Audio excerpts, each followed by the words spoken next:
द्वितीय विश्व युद्ध के दौरान अंग्रेजी सरकार अपने कब्जे में किए हुए देशों में से अलग अलग टुकड़ियां बनाकर विभिन्न देशों एवं टापुओं पर भेजा करती थी।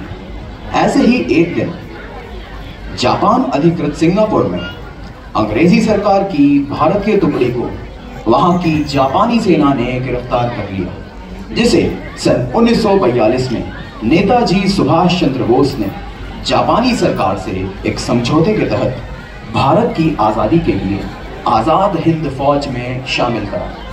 तो आइए जानते हैं आज कहानी उसी आजाद हिंद फौज और उसके वीर फौजियों की।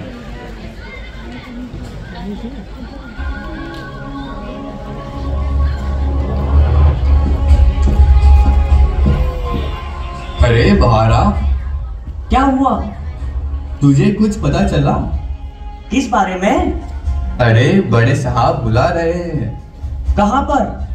बाहर मैदान में। चल देखते हैं।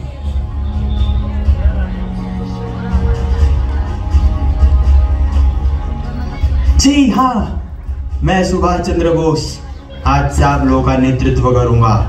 आपकी जापानी सरकार ने आप लोगों को मुझे सौंप दिया है, क्योंकि आप लोग मेरे भारतीय मूल के भाई बंधु हैं और मैं जानता हूँ कि जितना तत्पर मैं हूँ भारत माँ की बेड़ियां तोड़ने के लिए, उतने ही तत्पर आप भी होंगे। तो आइए जुड़ जाइए आजाद हिंद फौज से।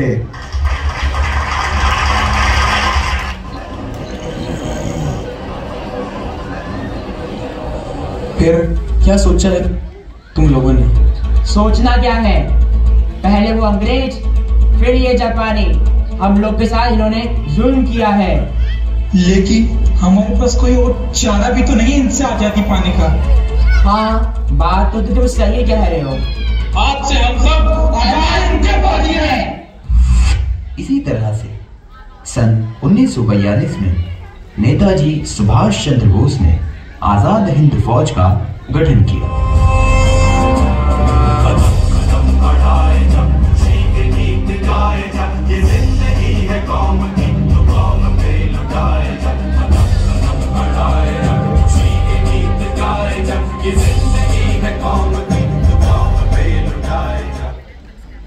विगत 2 वर्षों में आजाद हिंद फौज ने कई मुकाम हासिल किए, परंतु एक दिन सन 1944 में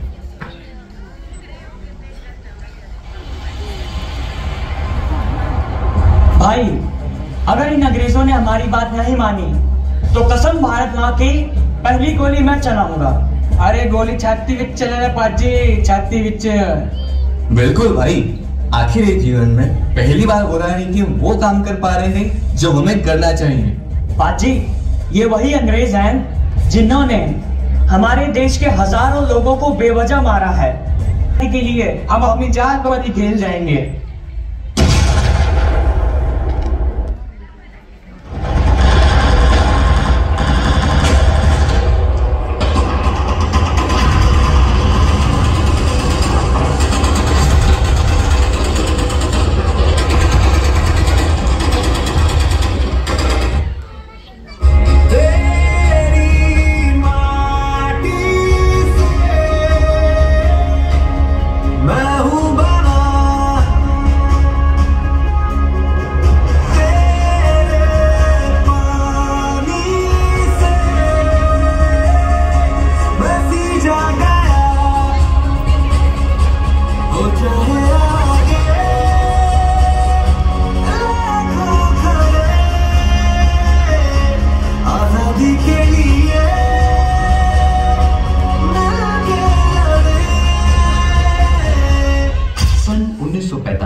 जापान के आत्मसमर्पण और नेताजी के प्लेन क्रैश में अकस्मात मृत्यु के बाद आजाद हिंद फौज के 15,000 सिपाहियों को बंदी बनाकर दिल्ली के लाल किले लाए गए।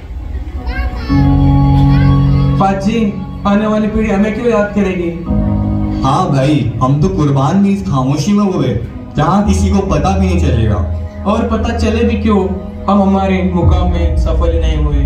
जब आने वाली पीढ़ी आजादी का जश्न मना रही होगी, तब उनकी खुशियां हमारे बलिदान का सबूत होगी।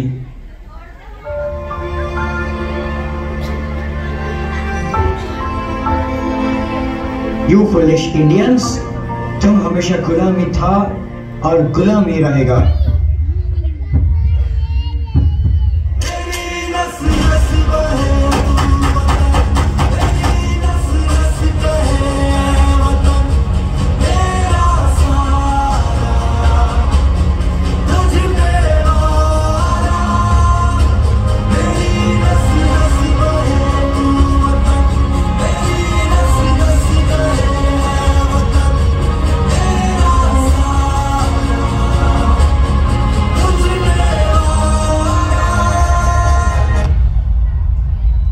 इसी तरह से सन 1945 में आजाद हिंद फौज के सिपाहियों को एक गुमनाम मृत्यु मिली और करीबन 32 सालों के बाद सन 1977 में उनके इस बलिदान के बारे में देश को पता चला।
तुझ पे कोई गम की आँच आने नहीं दूं।